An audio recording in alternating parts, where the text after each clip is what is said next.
Let's make మిర్చి bajji. Super వచ్చింది, street style లాగా.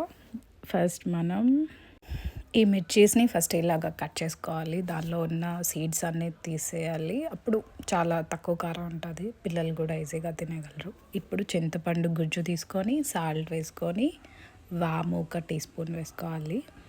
దానిలో ఒక 1 స్పూన్ శనగపిండి వేసుకోవాలి. బాగా మిక్స్ చేసి అది ఇప్పుడు పక్కన పెట్టుకోవాలి. బ్యాటర్కి ఫస్ట్ 1 కప్ శనగపిండి వేసుకోవాలి. తర్వాత 1/2 కప్ బియ్యం పిండి, సాల్ట్ వేసుకోవాలి, కారం వేసుకోవాలి, తగినంత వాటర్ వేసుకొని కలుపుకోవాలి.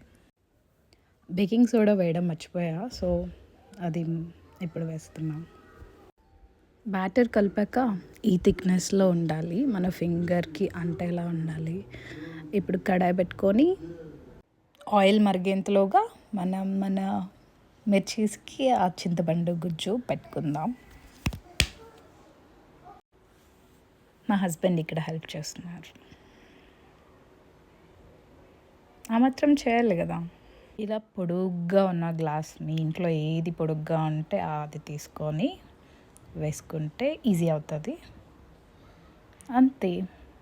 ఇప్పుడు ఉల్లిపాయ, టొమాటో, నిమ్మకాయ వేసి తింటే టీతో సూపర్ ఉంటుంది. ట్రై చేయండి.